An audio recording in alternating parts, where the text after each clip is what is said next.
Vamos. Ya, esto rápidamente nomás, el ciclo de vida del software. Es toda la etapa en que cumple cualquier programa o cualquier producto de software. Nosotros en informática hablamos de productos de software, no de programas, aplicaciones, no. Un producto de software. Un producto de software puede ser una pequeña aplicación, un sistema gigantesco, un sistema como los SAP, que los van a tener que estudiar mucho, son que son los sistemas que controlan todas las organizaciones. Ah, me había olvidado decirles una cosa. Les voy a subir, les voy a colgar este documento por si acaso. Esto es interesante que ustedes entiendan. Esto fue una reunión de directores que tiene que ver con el mundo de la formación de ingeniería, de ingenieros en la actualidad, en el mundo, en lo que es hoy. Esto fue en noviembre del 2017, así que es bastante nuevo con respecto a la formación. ¿Cómo va a impactar el concepto de la industria 4.0 en la formación de ingenieros? Es decir, en ustedes. Yo les dije, les he hablado, les he mencionado un poco el tema de la industria 4.0. De hecho, aquí les tengo unos videos. La industria 4.0 y el futuro, la oportunidad de la industria 4.0 y las 7 tecnologías imprescindibles para entender lo que es la industria 4.0. Ustedes llevan en el apellido industria de su carrera, de su profesión. Por lo tanto, tienen que haber visto estos videos. Si no, no sé. No estamos entendiendo qué estoy estudiando y cómo puedo mejorar mi formación. Recuerden que esta cosa va cambiando día a día. Esto rápidamente sí, ¿qué es la industria 4.0? Ustedes ya la tienen clara. Aquí está una pequeña transparencia de que existen 4 etapas, 4 eras en las industrias, desde la 1.0 a la 4.0. La primera, la 1.0, cuando recién comenzó la industrialización, para allá por 1700 y tanto, ¿cierto? Basada en el vapor, la energía de vapor, agua. Aquí dice el primer telar mecánico en 1784. Después tenemos la segunda revolución industrial, que tiene que ver con la cinta transportadora, es decir, cuando ya empezamos a producir en línea. Matadero, Cincinnati, y el que usó esto y lo llevó al máximo eficiencia en los años 30 fue Henry Ford. Al fabricar sus vehículos habló de las líneas de producción, que hasta el día de hoy las seguimos. Después tenemos la tercera revolución industrial basada en el uso de electrónica e informática. Aquí empezamos ya los informáticos a entrar de lleno acá. Estamos hablando en mediados de los 60. Aquí empezamos a hablar inmediatamente. Y ahí hablábamos de la IT, de la tecnología de la información. Tratábamos de promover la producción automatizada. En el año 69 recién apareció el primer controlador lógico programable, un PLC, que es todas las máquinas que ustedes conozcan y que ustedes van a entrar a trabajar tienen PLC. Usted va a un aserradero y va a tener PLC controlando los humidificadores, los secadores, todas esas cosas que hay en la sierra eléctrica. Y estamos en la revolución de la cuarta, o en la industria 4.0, que está basada en el uso de sistemas físicos cibernéticos. ¿Qué significa eso? Que las máquinas se interconectan entre ellas para determinar cómo van a funcionar. De hecho, hay una pequeña analogía que aquí se asusta a la gente y dice, es como Terminator, parecido. Parecido, ¿por qué? Porque usted con esta maquinita se va a conectar nomás en el supermercado va a detectar con los sensores que van a estar incorporados, que ya sí existen en Japón, por ejemplo, y en Corea así funciona. El supermercado va a detectar que se acabaron los yogures en el refrigerador de los yogures y va a enviar un mensaje directamente a la empresa. La empresa no lo recibe ninguna persona, sino que lo recibe otra máquina que indica que hay que ir a mandarle yogures para el supermercado. Esa empresa se comunica y se contacta con la bodega para que de logística le envíen a los camiones repartidores y el camión repartidor solito le entrega la ruta al repartidor, solo. Y eso significa sistemas cibernéticos. Esas son las industrias que nosotros vamos a trabajar y a controlar en lo que viene. Ustedes, en 5 años más, 6 años más, cuando se titulen, van a estar ahí. Así que pongan la atención a lo que estoy tratando de explicarles, porque esta cosa es interacción de comunicadores, es computación. Todas estas cosas son computadores, el celular, las máquinas. De aquí en adelante, todas las maquinarias industriales son computadores. Pero son computadores, como vimos en la historia, de proceso específico. No son computadores de procesamiento o de términos generales, como los que tenemos en el escritorio nosotros, que esos son de propósito general, un notebook, un El computador de escritorio es un computador de proceso de propósito general, puede hacer cualquier cosa, o para jugar o para estudiar. En cambio, los otros son para hacer algo específico y solamente hacen eso. Las lavadoras, los secadores, todas esas cosas.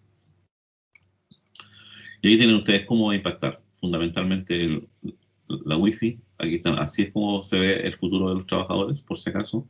Los autos autónomos, todos están manejando, si tienen aquí un control.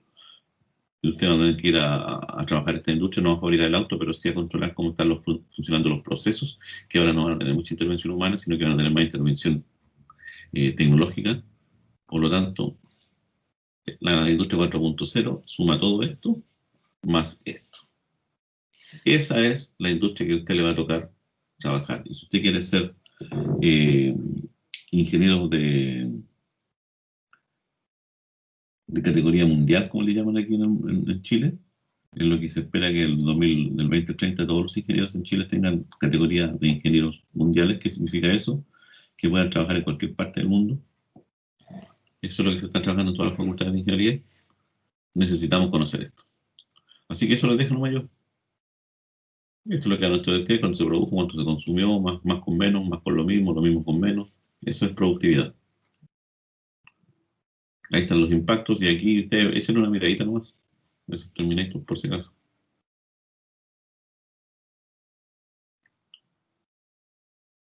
Aquí mírenla nomás y vean el impacto. No sé si han visto ustedes que en Japón ya hay restaurantes que son atendidos por robots, completamente. Aquí tienen el impacto que va a tener la formación de ingeniero. A corto plazo, conocimiento del enfoque sobre la medición del aprendizaje, incremento del uso del aprendizaje mixto híbrido, de lo que estamos haciendo aquí ahora en clases. Por eso es fundamental que para ustedes, esto que nos pasó ahora, es una oportunidad de aprendizaje. Véanla como eso, como una oportunidad en que yo voy a mejorar crecimiento del enfoque y incremento del uso del aprendizaje mixto e híbrido. Eso es a corto plazo. A medio plazo, rediseñar los espacios de aprendizaje, lo mismo que está ocurriendo ahora. Cambio los enfoques de aprendizaje más profundos. ¿Qué significa eso? Que yo doy el elemento y ustedes los profundizan nomás, pero para eso necesitamos madurez en ustedes. Y a largo plazo, se espera todo eso. A corto plazo, esto es lo que hacen en otros países.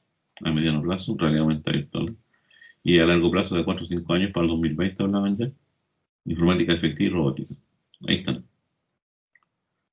Solucionables, mezcla de aprendizaje, mejora, modelos de educación en competencia. El proyecto de ustedes que tiene 3, 4 años de antigüedad está basado en competencias, en esto que está aquí. Y la idea es personalización del aprendizaje, se puede lograr en esto, pero cuesta mucho. ¿Por qué? Porque hay que equilibrar lo que dicen nuestras vidas conectadas y no conectadas y mantener la importancia de la educación. Ya, eso es fundamental para lo que viene, para todo el mundo. Y aquí ustedes, mírenla esta y vean ustedes qué es lo que va a pasar. ¿Qué es lo que deberíamos nosotros enfocarnos con ustedes? Pero lo que estamos tratando de hacer, pero vuelvo a repetir, algunos se niegan. ¿Por qué? Porque esto se llama proceso de enseñanza-aprendizaje en la formación de ustedes. Yo enseño y ustedes aprenden. Lo que yo enseñe está dentro de mi área de control. Que ustedes aprendan no está dentro de mi área de control porque está dentro del área de control de cada uno de ustedes. ¿Se dan cuenta? Se centra en la adquisición de competencias del siglo XXI. Busquen por internet, busquen, googleen. ¿Cuáles son las competencias que tiene que tener el ingeniero del siglo XXI? Busquen. Especialmente todas aquellas que no pueden desempeñar los robots. La creatividad, la comunicación asertiva, el trabajo en equipo, el pensamiento creativo, la innovación, la forja de red de trabajo y de colaboración, la inteligencia emocional y la resiliencia. Esas son cosas que se espera que tengan todos los ingenieros del siglo XXI, cosas que todavía la robótica no la puede entregar. Así que no tenemos para qué probar. Y aquí hay varios ejemplos más para codificar, para programar. Nosotros ya hemos trabajado con Scratch, que es bien parecido. Aprendizaje basado en proyectos. Mire, esa es una cámara web que le pusieron ahí nomás. El impacto en la industria 4.0 en la formación de ingenieros. Muchos de estos son ingenieros electrónicos industriales, por si acaso. No, no necesariamente informáticos ni electrónicos. El Internet de las cosas, fundamental para ustedes. Y aquí ustedes van a Se los dejo ahí nomás para que tomen en serio lo que estamos viendo acá. Ya, en el software, la calidad de algún producto requiere metodología, herramientas, diseño y procedimientos definidos. El estudio de cómo hacer software y no cómo hacer un programa, que es lo que yo estoy enseñándoles, esto es mucho más grande. Cuando hablamos de software, estamos hablando de que ese producto de software generalmente va a estar conformado por cientos de programas, como los que estamos nosotros resolviendo, esos pequeñitos, como los que vamos a resolver nosotros. Eso hace el informático. El informático hace ingeniería de software, nosotros programamos. Nosotros resolvemos un problema y lo programamos en baja escala. El ingeniero de software tiene que preocuparse de cómo esto tiene que funcionar a gran escala. Y ellos hablan del ciclo de vida del software. ¿Y cuál es el ciclo de vida del software? Es lo mismo que acabamos de decir, que tiene que ver con la resolución de problemas.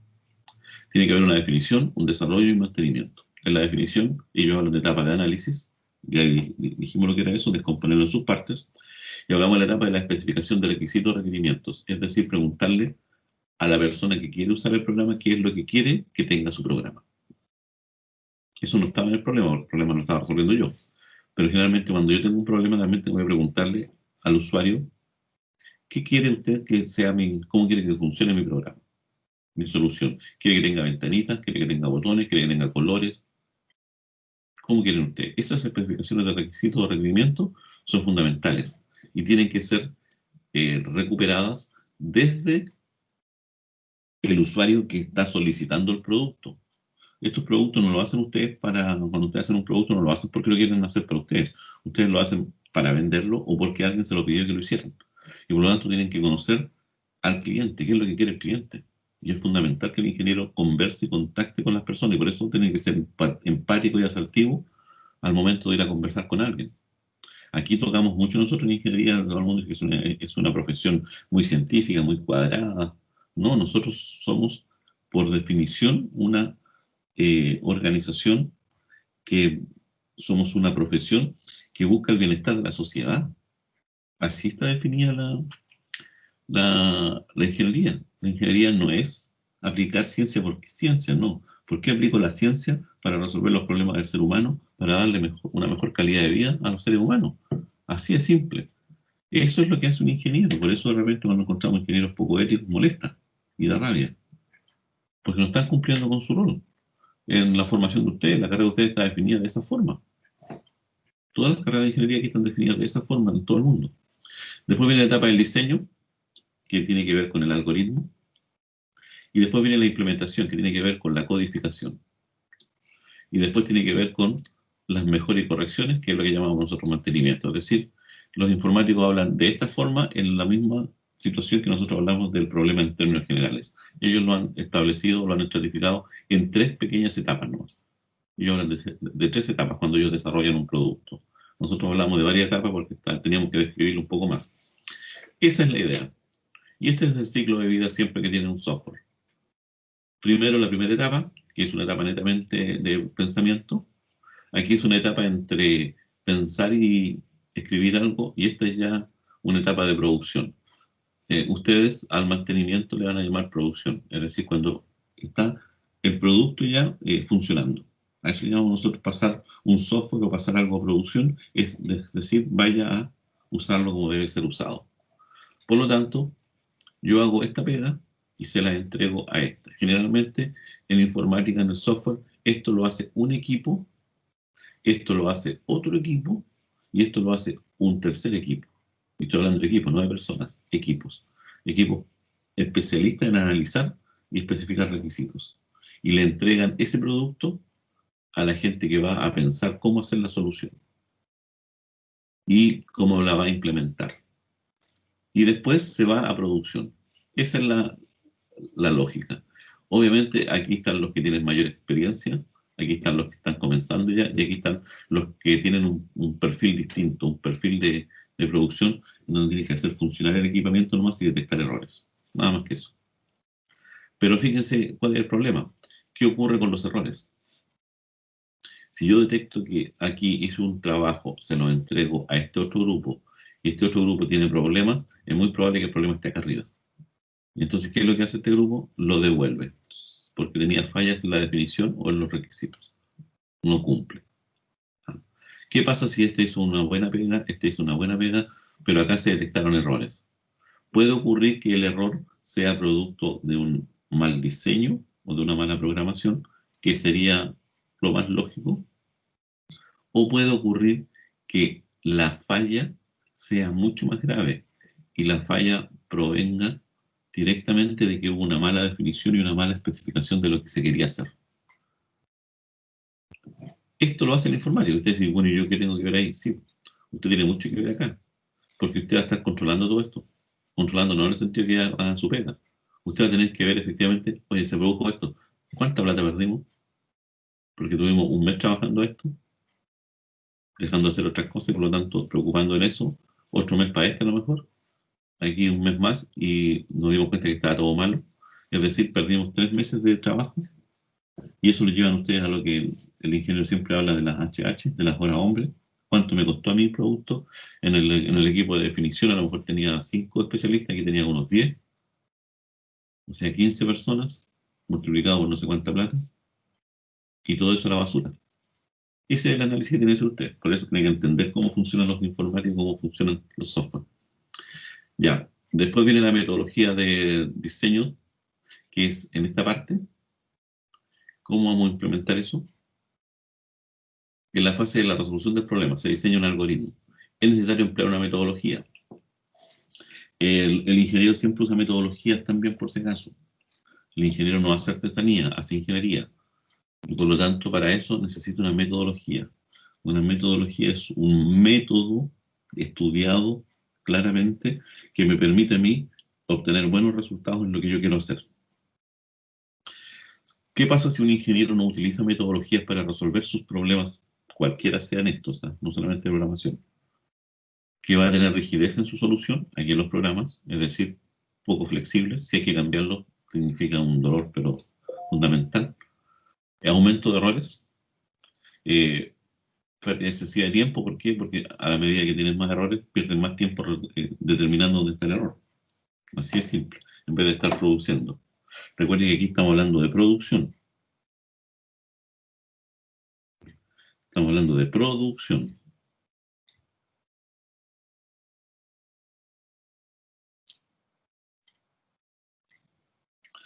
Después viene el código generado, no puede ser adaptado con facilidad. Es decir, el programa que yo hice, al no usar metodologías, entramos en lo mismo que tiene acá, que es muy rígido. Es decir, no puedo hacer nada más que eso.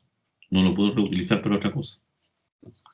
Y la documentación, lo que mencionamos, es de baja calidad. Es decir, si ocurre algo, lo más probable es que llamen a otra persona para que lo recupere o resuelva el problema. Y esa persona lo primero que va a pedir es el manual. Y si no existe, tiene que construir todo desde cero. Así que la metodología y la forma en que nosotros vamos a trabajar, le llamamos nosotros diseño descendente. Esa es la metodología. Y esa metodología se denomina, en realidad, se llama diseño descendente. Pero en términos coloquiales, en ingeniería se habla de la metodología llamada divide y vencerás, o dividir para reinar. ¿Qué significa eso? Que nosotros intrínsecamente, cada vez que tenemos un problema, el ingeniero cada vez que tiene un problema, hace un análisis. Y ese análisis significa que debo descomponer mi problema en subproblemas, en pequeños problemitas. Y cada uno de esos pequeños problemas lo debo nuevamente revisar y ver si aún puedo seguir dividiéndolos en más subproblemas. Así es como voy desarmando esta cosa. La solución del problema plantea la división del problema inicial en subproblemas más sencillos de resolver. Eso está claro. Este método recibe el nombre de diseño descendente y al proceso de la división en subproblemas cada vez más sencillo se denomina refinamiento sucesivo. ¿Qué significa eso? Que tengo un problema A, lo voy a descomponer en 3 partes, A1, A2, A3, pero después voy a tomar la parte A1 y a lo mejor la puedo descomponer en 2 partes más, A1, 1, A1, 2, y así sucesivamente, hasta llegar a, a encontrarme con un subproblema que sea fácil de resolver. Ojo que no se trata aquí de dividir hacia el lote, sino que debo encontrar las unidades problemas, es decir, que son un problema en sí misma, que no necesitan otra interacción. A eso le vamos a llamar nosotros refinamiento sucesivo. Entonces, ¿cuál es la metodología que usted va a utilizar siempre en informática y en ingeniería en términos generales? El diseño descendente. Divide y vencerás. Y eso lleva aparejado un refinamiento sucesivo, es decir, tengo que estar revisando constantemente. ¿Hasta dónde reviso? Eso lo da la experiencia.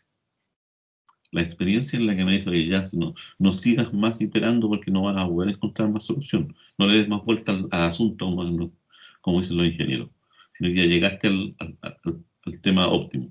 Y ahí resuelve. Después pega todas estas soluciones parciales y te vas a encontrar que el problema ya está resuelto. En informática, a estos nuevos problemas, nosotros les vamos a llamar subprogramas o módulos y también funciones, por si acaso. El diseño descendente es una cosa como esa. Y generalmente en el diseño descendente hablamos de niveles. En el primer nivel va a haber un programa principal o una solución principal o un problema principal, como lo quieren llamar. Seguida lo mismo era, el concepto es el mismo. Tienen aquí, yo esto lo dividí en dos subproblemas. Estoy en el nivel 1. En el nivel 1 tengo dos divisiones, dos elementos. En el nivel 2, generalmente el primer nivel se le llama nivel 0. A una cosa que nosotros en informática tenemos, que siempre nos reímos, es que nosotros los informáticos no comenzamos a contar desde el 1. Los informáticos comienzan a contar desde el 0, por si acaso. Por lo tanto, el nivel 0, el nivel 1, en el nivel 2 tengo esta descomposición, en el nivel 3 solamente descompuse este. Y por lo tanto resuelvo esto, después resuelvo esto, pero para poder resolver esto tengo que tener resuelto este de acá, resuelvo ese, y una vez que estén resuelto este, tengo resuelto este de acá, y una vez que estén resueltos estos tres, entonces también tengo resuelto este de acá ya, y una vez que estén resueltos estos dos, entonces puedo decir que estoy resolviendo el problema en general. A esto le llamamos nosotros un árbol también de problemas, como quieran ustedes llamarle. Las páginas web es lo mismo, en la misma historia, usted le da clic en una página aquí o para acá, si le da clic en otro lado va para acá, y así va armando su página. Pero hablamos de nivel. La pregunta de fondo aquí era el refinamiento sucesivo, que es estas cosas que están haciendo acá. ¿Hasta dónde llego? ¿Podré seguir dividiendo esto? Eso lo da la experiencia. Eso lo da, por eso, los diseñadores, le dije yo en la primera, en la transparencia está en el diseño, el desarrollo y el mantenimiento. Eh, en diseño generalmente están los más experimentados, los analistas seniors. Cuando usted ya esté trabajando y usted lo contrate a alguna empresa, de esta empresa de asesoría, ¿cierto? De auditorías,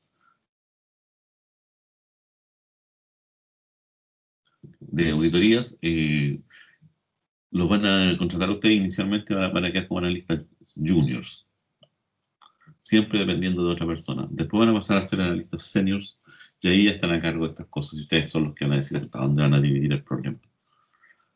Ya, esa es la forma más o menos como nosotros vamos a ir manejando esto. Aquí me faltó otra transparencia, parece. Parece que me faltó una transparencia, a ver si no es la misma que tenía por acá. Ya, pero no importa. Ya, y aquí vamos a entrar ahora a... Voy a saltarme esto y voy a volver a esto a continuación, si no quiero llegar a la transparencia. Después volvemos a esto por si...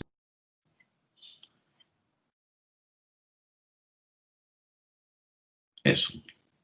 Quiero volver a esta y de ahí vamos a devolver nuevamente atrás para encontrar. Ahora, todo problema que yo quiera resolver, todo problema, lo debo leer, entender, analizar, como dijimos, pero siempre debo intentar recuperar o reconocer estas tres estructuras algorítmicas básicas. Ustedes ya las conocen, ustedes ya saben cuáles son. Son las estructuras algorítmicas y con estas tres estructuras algorítmicas, estructuras que las vamos a llamar nosotros secuenciales, condicionales e iterativas, yo tengo que ser capaz de resolver mis problemas. Nada más que con esas tres. Todos mis problemas siempre se van a fundamentar en estas tres estructuras. Estructuras secuenciales son las que ustedes vieron en el Scratch, que van poniendo una encima de la otra. Estructuras condicionales son aquellas que son preguntas, que para tomar un camino de acción yo debo decirle, si la variable era mayor que 5, entonces haga esto, en caso contrario, haga esto de acá. Las preguntas en informática siempre tienen dos respuestas, verdadero o falso. No hay otras preguntas intermedias. Por lo tanto, si uno pregunta algo en informático, siempre le va a decir sí o no, verdadero o falso, 0 o 1, bueno, ya, como quieran ustedes decirle.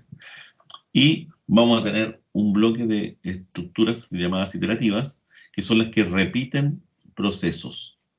Y la mezcla de estas tres cosas nos va a nosotros a dar la solución final. Por ejemplo, si volvemos al Scratch, ustedes ya las conocen, las han visto.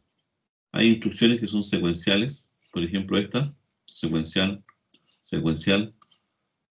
¿Y qué significa que sean secuenciales? Significa que yo tomo la instrucción y para ejecutar esta necesariamente debía haber resuelto esta de acá, en primer lugar. ¿Se dan cuenta? Esas son las instrucciones secuenciales. Yo aquí les puse de asignación de entrada y salida, sí. De asignación es porque nosotros aquí ya antes no habíamos creado una variable, ¿cierto? Nos creamos una variable, se crea una variable, ¿de acuerdo? Y esa variable ahora, ustedes la podrían establecer, la variable o cambiar el valor. Eso es asignarle un número.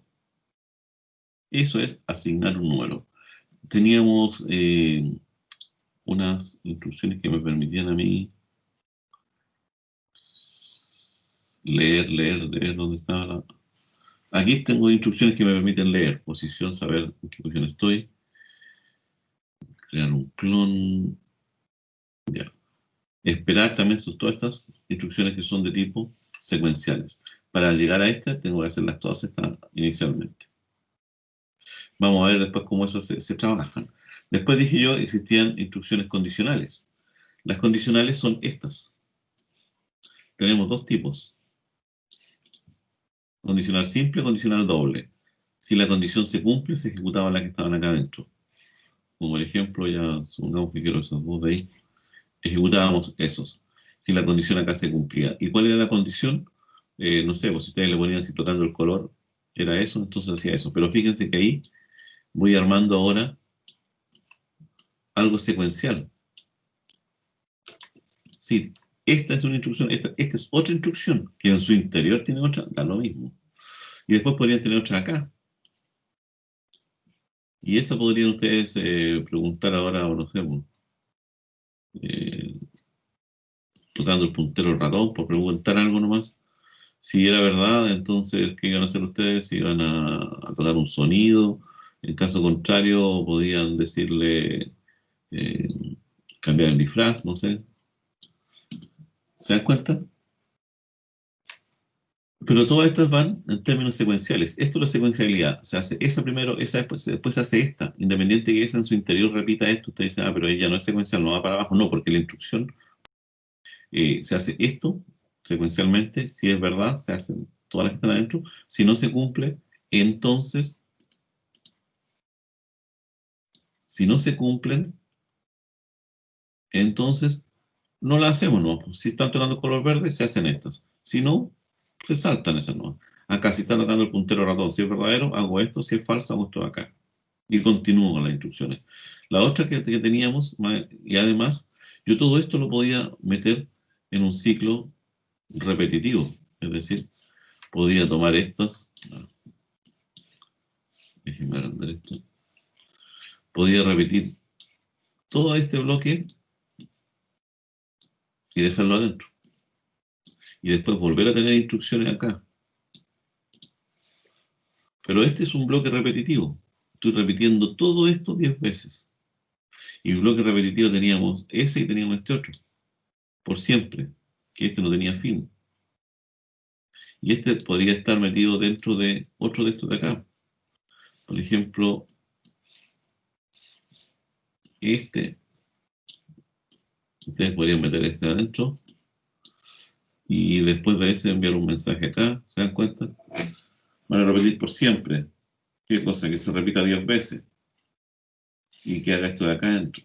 La mezcla de todas estas cosas, no tengo idea de qué es lo que va a hacer esto en todo caso. No, si yo esto lo ejecuto, no tengo idea, estoy poniendo ejemplos, no. Si yo presiono esto, ahí quedo dando vueltas, ¿no? Va a repetir 10 veces, va a enviar un mensaje, no pasa nada. Ahí estoy tocando el puntero del ratón. Si no, cambiar el disfraz. A disfraz 2, no lo cambió. Ah, sí, lo cambió la pura vez. Se dan cuenta ya. Eso que ustedes ya han logrado hacer,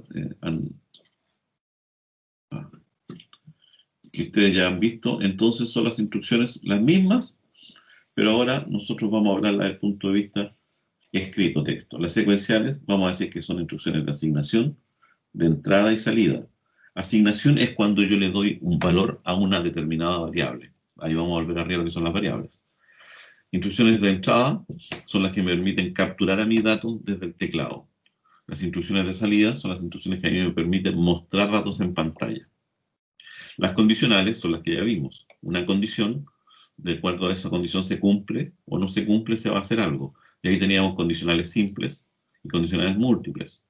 Y también tenemos las iterativas, que acá nosotros las teníamos que repetir, pero acá en Python existen varios tipos. Vamos a ir estudiándolas unas por unas, pero el concepto es el mismo. Repetir un grupo de instrucciones. Esa es la idea. Por lo tanto, la suma de todas estas cosas, como a mí me preguntan acá, ¿cuáles son las estructuras condicionales, perdón, algorítmicas? Estas. Las secuenciales, las condicionales y las iterativas. Iterativa, repetitiva, condicional de pregunta, como quieran llamarlo usted. Y en eso es lo que estamos ahora, ¿cierto? Y eso es lo que vamos a resolver, ¿no? Eso es lo que vamos a intentar hacer. Y para finalizar un poco el tema de lo que es algoritmos, antes de entrar acá a los tipos de datos, estamos aquí todavía en la parte del problema, ¿cierto? Quedamos acá, de ahí me fui para adelante para explicar un poco la estructura algorítmica, qué es lo que debo preguntar yo y ponerme siempre. Y acá dice, de una manera simple, nomás, algoritmos cotidianos. ¿Y qué cosa tiene que ver con los algoritmos cotidianos? Los algoritmos cotidianos es hacer una pregunta bien simple y que ustedes sean capaces de, decir, de indicarme qué es lo que hacen. Así de simple. ¿Qué es lo que harían ustedes? Por ejemplo, la clásica. Esto está en todos los libros, por si acaso. Y da lo mismo si la chuntan o no la chuntan, si se equivocan o no se equivocan, da lo mismo. Tienen que tratar de hacerlo. A los que están presentes, que en este momento tengo la friolera de 12 estudiantes asistentes, 12, quiero que quede bien claro, 12, el resto, no sé. Voy a mandar un correo al tiro al director de escuela, ¿no? De que no están viniendo ni siquiera a clase. Pero, ya, voy a preguntarle a alguno de ustedes lo siguiente. Diga usted, ¿cuál es el algoritmo? Fíjese lo que estoy preguntando. ¿Cuál es el algoritmo que usted utiliza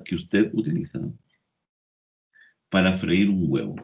Eso está en todos los libros, pero quiero que ustedes piensen y lo lleven ahora desde el punto de vista de lo que yo acabo de mencionar. ¿Cuáles son los pasos? Profe, ¿se lo decimos nomás o...? Sí, por ejemplo, si alguien quiere hablar, ¿con quién estoy hablando? Con Domingo. Domingo. Domingo, Eh, ya. Primer Dime, paso, tendría que comprar el huevo. ya, Segundo paso, debería comprar un sartén. ya, O sea, o ponerlos todos en un paso.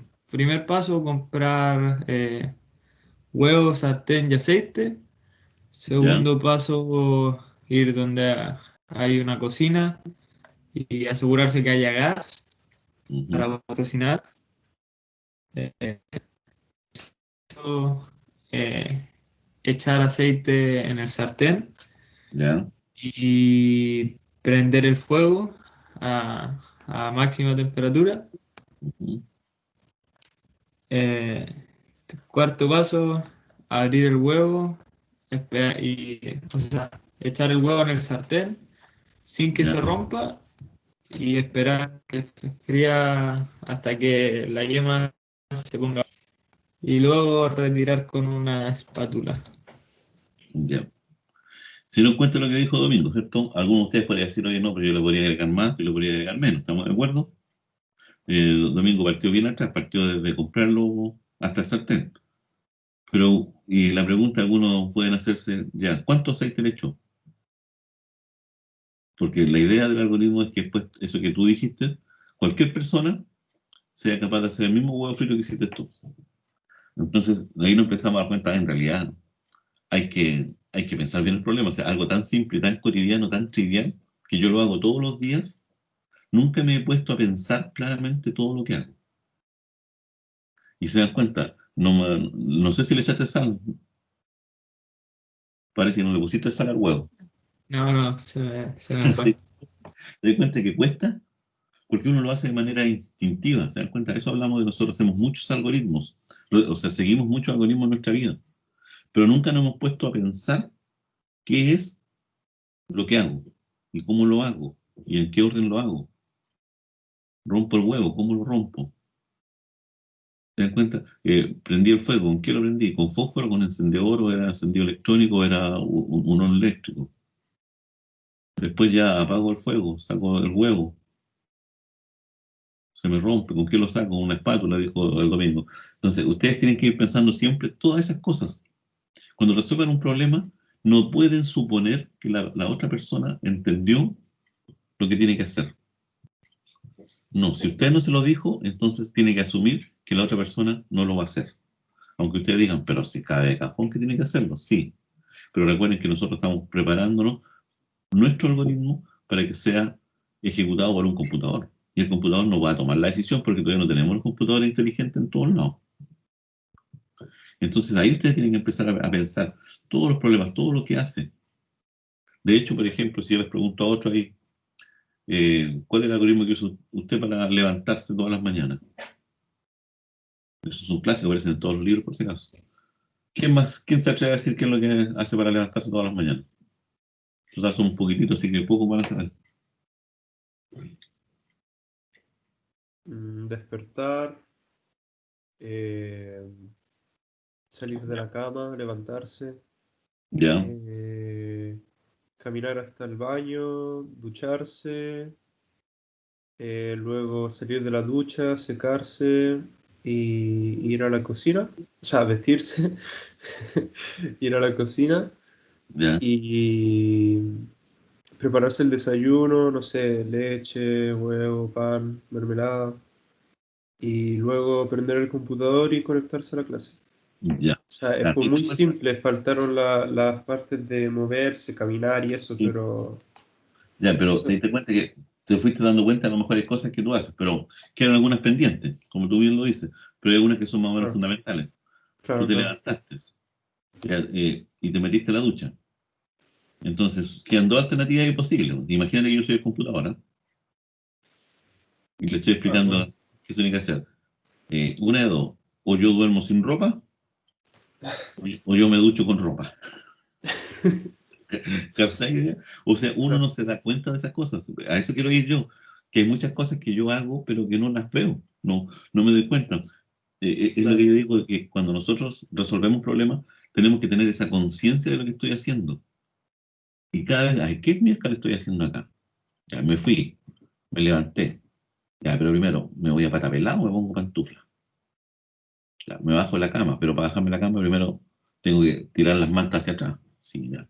Con el pie izquierdo, pie derecho, no sé. Me abro el baño, veo si hay alguien en el baño y abro la puerta, porque entraste al baño nomás y no cerraste la puerta. claro, Entonces, claro. ¿captai? O sea, no es porque esté mal lo que estás diciendo tú, sino que lo que quiero yo es que se den cuenta que hay muchas cosas, detalles que yo hago, pero que lo hago sin darme cuenta. Y para poder programar, para poder entrar en este mundo, tengo que ser riguroso. En ese sentido, no puedo suponer que la persona va a cerrar la puerta, tengo que decirlo. Tengo que decirlo, sí, va a cerrar la puerta, sí, se va a sacar la ropa. Después tú dijiste, te vestiste, sí, ya, pero ¿cómo te vestiste? ¿Pusiste los calzoncillos primero? ¿O te pusiste los pantalones primero? ¿O pusiste los zapatos y después los calcetines? ¿Te das cuenta? O sea, todas esas cosas que se ven, pero si todo el mundo las sabe, sí, todo el mundo las sabe. Pero nosotros estamos trabajando para un ser que no lo sabe, que es el computador. Y por lo tanto, cuando resolvamos problemas, Siempre pongámonos en todos los casos posibles. Para eso están las condicionales. Si se cumple esto, hago esto, si no hago esto otro acá. ¿Se dan cuenta? Esa es la cosa. Y lo repetitivo, sí. ¿Por qué? Tengo que estar mirando constantemente que el huevo no se esté quemando. Eso es repetir. Eso hay una actividad ahí mental tuya que ustedes están mirando, que están repitiendo. Estoy viendo el huevo, estoy viendo el huevo. No lo escriben como lo pusimos en el Scratch, ¿cierto? Aquí en el Scratch cuando pusimos estas estructuras, repetir, quiero repetir cuántas veces, 10, 20, 30, hasta que se cumpla una condición. ¿Cuál es la condición? Que el huevo no se esté quemando. Mientras el huevo no se queme, sigue. Mientras el huevo no se queme, sigue. Pero eso lo hago yo en forma intrínseca, ¿te das cuenta? El sí y el sí no. ¿Cuándo lo hago? Ah, sí. eh, voy a abrir la ducha, sí, pero ustedes, ¿qué es lo que pensaron primero? Ustedes no se dieron ni cuenta y pensó, ¿está abierta la llave o no? Ah, si la llave está abierta, me meto nomás. No, la llave no está abierta, entonces la tengo que abrir. Entonces, la vida siempre, eso quiero decir, todas las situaciones, todas las cosas que usted hace en la vida, en lo que usted quiera, siempre está sujeta a estas tres secuencias. Cosas que yo hago de manera secuencial, etapas en que yo tengo que repetir cosas y etapas en que tengo que tomar una decisión. Todos los problemas del mundo se resuelven con esas tres estructuras. Y eso lo descubrió un matemático hace mucho tiempo atrás, incluso lo demostró matemáticamente. Por eso la programación es ciencia. ¿Por qué? Porque tiene un sustento matemático y está demostrado efectivamente que con esas tres bloques de instrucciones o de estructuras, yo debo ser capaz de resolver cualquier problema. De hecho, llegar a la luna. Los programas tienen esas tres cosas nomás. La gracia está en que yo tengo que ir mezclándolas y saber cuándo es una condicional, cuándo es una iterativa, cuándo es secuencial, y en el orden en que las voy a hacer, y darme cuenta que necesito una de ellas. Se da cuenta cuando ustedes van al supermercado, los mandan a comprar al supermercado, a comprar pan. Llevan un algoritmo ahí pensando en su cabeza, no se dan cuenta, pero van ahí en su cabeza repetir hasta cuándo, hasta que haya pan, repetir hasta que tenga el pan, repetir hasta que tenga el pan, aunque en el intertanto me pasee por todos lados. Y mire, oh, si me gusta este disco, está barato, está promo, no está barata. Entonces tomo de siempre pregunto, me estoy constantemente dando cuenta que estoy tomando decisiones. Y eso es fundamental que lo tengan claro, porque esa es la forma en que funciona nuestro cerebro. Nuestro cerebro funciona así. Así que es fundamental entender esto. Por eso era bueno que el resto también lo hubiese tratado de hacer el esfuerzo. Hagan esfuerzo ustedes. Ahora cuando ustedes vayan a cualquier lado, vayan pensando y hagan por lo menos el esfuerzo. Anoten todo lo que hacen para hacer una tarea simple. Para hacer una labor simple, anoten todo lo que hacen. Y en la casa están en la casa y su mamá se enojó con usted y los mandó a hacer el aseo, a barrer el living, el comedor.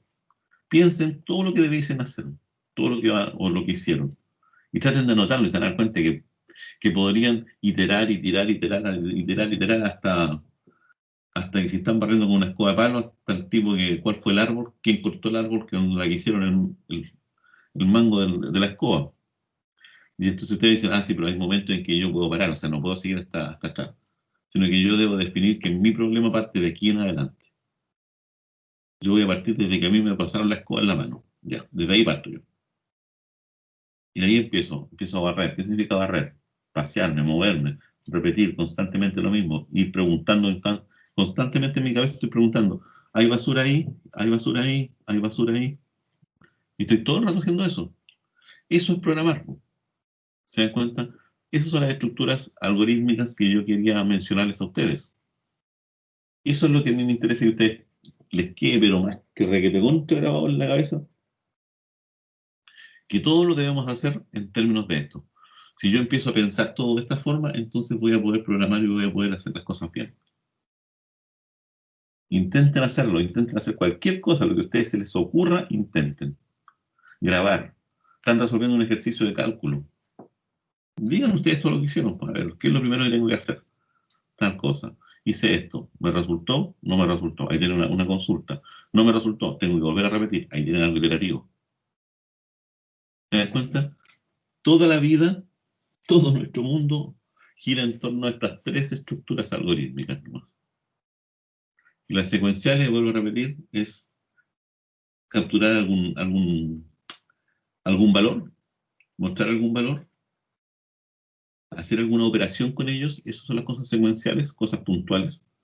Ustedes dicen, pero ¿cómo capturo valores cuando estoy barriendo? ¿Sí? Un dato, está haciendo algo secuencial. ¿Por qué? Porque su ojo está leyendo, su ojo es un sensor, está leyendo si hay basura, porque está mirando. Y su cerebro está procesando de que hay o no hay basura. Y ahí tuvo un ingreso, una captura de datos. Su ojo es el sensor. Su ojo sería como la entrada de datos, cuando ustedes digitan un valor en un computador. A eso quiero que ustedes lo lleven, todo este mundo de la programación, que no es más ni menos, programar no es más ni menos que el sentido común que todos tenemos, pero que lo voy a escribir de una manera mucho más estructurada, de tal forma que un computador lo pueda procesar. Esa es la idea fundamental de esto. Ya, eso es las estructuras. Y hablamos de ya variables. Aquí en computación nosotros hablamos de variables, en matemáticas, ¿cierto? La variable X, la variable Y, la variable Z. Terminamos en 10 minutos más, por si acaso. La variable Y, Z, todas las variables que ustedes quieran. Pero para nosotros las variables tienen conjunto de datos, ¿cierto? Los matemáticos dicen sea X perteneciente a los reales, o sea X perteneciente a los enteros, o sea X un número racional. Los matemáticos hablan de conjuntos numéricos. Nosotros hablamos de tipos de datos, que es bastante similar el concepto técnico de él. ¿Qué significa eso? Nosotros vamos a tener tipos de datos. Y los tipos de datos para nosotros, nos vamos a poner estos simplecitos inicialmente nomás. Estos otros todavía los vamos a mencionar. Nosotros vamos a considerar que nuestros datos, nuestros tipos de datos, son de tres familias distintas. Vamos a tener datos o variables para ustedes, que van a ser numéricas. Y esas variables numéricas van a ser enteras o reales. Así de simple. Ahí estamos parecidos al tema de los matemáticos, ¿no? Vamos a tener variables que son de tipo lógicas. Estas variables de tipo lógicas, los únicos valores que aceptan son verdadero o falso. Son variables que van a tener un estado de true o false. Verdadero o falso. Y vamos a tener variables denominadas alfanuméricas o también llamadas string o cadena de caracteres, que son variables que contienen palabras, frases, no números, no solamente números. Esos son los tres grandes tipos de datos que nosotros vamos a trabajar. Los vamos a ir viendo en la práctica rápidamente, ¿no? Para no entrar aquí a toda esta parte teórica, que es un poco latosa. Las expresiones, ¿qué cosa importante debe quedar acá en el mundo de las expresiones? Que las expresiones en computación se escriben en una pura línea. Y por lo tanto, al tener una pura línea, y yo quiero hacer esa operación que está ahí, debo poner los paréntesis en la operación suma, b más 3. Porque si no pongo estos paréntesis, si elimino ese paréntesis, elimino ese paréntesis y elimino este paréntesis, entonces la expresión ya no sería la misma. Porque estaría dividiendo solamente al 3. Y yo quiero dividir al b más 3. Por lo tanto, necesito poner paréntesis. Y los únicos paréntesis que yo puedo utilizar en computación, en algoritmos, como quieran ustedes, en expresiones algebraicas o aritméticas, son los paréntesis redondos. No puedo poner paréntesis cuadrados ni de llave como realmente ponemos en matemática para separar un poco la expresión. Acá todos los paréntesis deben ser redondos. No hay otra alternativa. Y siempre todo escrito en una pura línea. Imagínense una expresión bien compleja, con altas divisiones. Va a quedar una cosa en línea muy larga y propensa a errores, si es que no la escribo bien. Aquí la moraleja es, si no está seguro si tiene o no que llevar paréntesis, ponga paréntesis. Los paréntesis no van a hacer daño. Recuerden que los paréntesis, ¿para qué están? Para romper un poco la prioridad de las operaciones, ¿cierto? Y asegurarme que primero se van a resolver esas. Vamos a tener expresiones aritméticas, racionales y lógicas. Las aritméticas son cosas como esta, ustedes ya las manejan siempre. Las relacionales son expresiones en que ustedes también ya las manejan, cuando hay signos mayor, menor, menor o igual. Y las expresiones lógicas son aquellas expresiones que contienen operadores lógicos como el i, el or, el i, el o o el not. Esas son las tres cosas que nosotros vamos a manejar como expresiones algebraicas. Y los operadores aritméticos son los que ustedes conocen: suma, resta, multiplicación, división y el módulo, que es el resto de la división entera. Eso también lo vamos a ver. Vamos a ver todo esto en vivo, en directo nomás, porque aquí leerlo así es como fome. Prioridad de los operadores. Fundamental tener claro la prioridad de los operadores. Los operadores relacionales son estos los que vamos a usar nosotros. En computación así se usa el mayor igual. No le podemos poner una rayita abajo igual. El menor igual siempre es esa. Este es el distinto que vamos a usar nosotros. Este ya no lo estamos usando. Y la igualdad son dos signos iguales. También lo vamos a retomar cuando entremos ya a la programación. Operadores lógicos se llaman i, or y not, y son los típicos operadores y los mismos operadores que ustedes vieron en álgebra, el i, el o y la negación con sus correspondientes tablas de verdad. La tabla de verdad del i, verdadero, i, verdadero, t hace referencia a true, verdadero. F hace referencia a false, falso. Por lo tanto, verdadero y verdadero era verdadero. ¿Se acuerdan de eso? Y todos los otros que tengan un falso deberían ser falsos. Lo contrario con el O. Para que el O sea verdadero, hasta que uno de los dos sea verdadero, ¿no es cierto? Y para que el O sea falso, ambos tienen que ser falsos. Y el not es todo lo contrario. Y ahí ahora empiezo a construir expresiones como esa, que ya las manejan ustedes, si A es menor que B y B es menor que C. Y la prioridad de los operadores. En ese orden, primero prioridad de operaciones, primero se ejecutan esas operaciones, después estas, y al final el paréntesis de decir que tiene más alta prioridad es el paréntesis. Lo primero que hago es eso. Las últimas operaciones que se realizan son estas. Los identificadores son los nombres que nosotros le vamos a poner a las variables. No confundirse con la variable, es el nombre nomás de la variable, por si acaso. Aunque ya después, como abuso del lenguaje, hablamos de identificador y variable, le hacemos un mismo, un todo. Esos son los nombres, las constantes, las clasificaciones. Esto ya está en todos los libros, pero nadie lo pesca mucho, por si acaso. Y ahí vamos a entrar derechamente en la programación. Ahí vamos a entrar derechamente en los conceptos de programa computacional. Y antes de terminar, porque aquí ya terminamos con esta etapa, recuerden que de todo esto que vimos hasta acá, va a ser una pequeña prueba escrita con alternativas, por si acaso, para que no se busquen nada por el estilo, es bien simple. Bien simple, es una prueba con alternativas. Todo corrido hacia acá nomás. Recuerden que las pruebas las hacemos el día jueves, el día del laboratorio. Ahí hacemos la prueba escrita por si acaso. Si lo voy a dejar publicado también claramente la fecha. Y yo lo que quiero es que en esta semana, no es que sea tarea, pero sería conveniente preparar el computador, ya que van a estar en la casa, a lo mejor no es tarea, sino que es preparar la máquina, preparar el computador. Yo necesito que ustedes instalen dos cosas. Una cosa es el Python, que es el lenguaje, quiero que lo prueben, quiero que empiecen ustedes a meterse. Está en la página python.org. Aquí bajan la versión que ustedes quieran. Ya está la 3.9, me da lo mismo. Tiene que ser de 3 para arriba. Si están en Windows, deberían bajar la versión para Windows, que es esta que está acá. Eso. La última release, el 3.9. Da lo mismo ahora si quieren bajar otra, da lo mismo. Todas tienen que ser de 3, tanto para arriba, 3,5 para arriba. Si están en Windows, en Linux, en lo que sea, bajan la versión que corresponde, en Mac, en Windows, en Linux, en lo que sea. Bajan esa y la instalan. Para instalarla es recomendable en su instalación, para que les quede clarito, es recomendable que se vayan al canal de YouTube, ¿cierto? Vamos a entrar directamente al canal, no para entrar por ahí. Se van al canal de YouTube.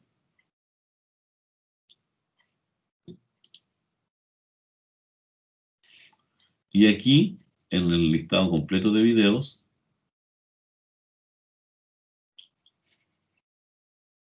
revisen este video. ¿Cómo instalar Python en Windows 10? Perfecto. Ahí está Entonces, cancelar. parten del comienzo, ¿no es cierto? Y ahí parten tranquilamente. Bueno, todos en este video tutorial vamos a la página oficial de Python. Ahí van a bajar Python y explico todo cómo instalarlo. Síganlo al pie de la letra y les va a resultar. Ahí el 3.8 estaba en este video. Da lo mismo. Bajen el 3.9 y va a funcionar igual. ¿Está bajando la aplicación ya? La bajan y lo instalan, lo configuran, traten de seguir tal cual como está acá referencia. para que no tengan problemas.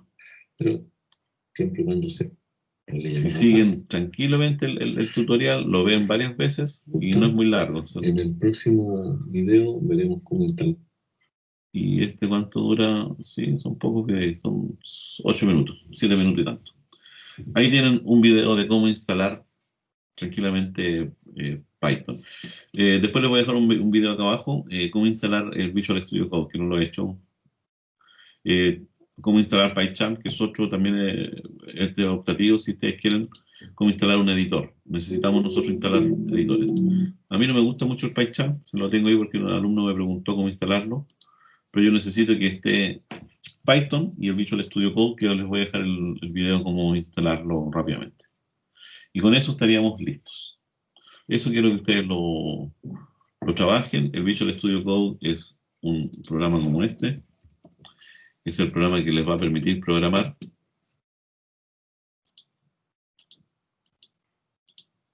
Este que está aquí. Aquí están los programas. Y aquí ustedes van a poder decir nombre igual input. Dame tu nombre. Y decir print hola nombre. Y vamos a grabar esto. Este se va a llamar nn.py para borrarlo al tiro porque no tiene sentido. Ahí está. Esto es lo que hacen ahí. Ahí vamos a escribir las instrucciones. Aquí lo vamos a ejecutar. Y aquí nos va a dar la respuesta.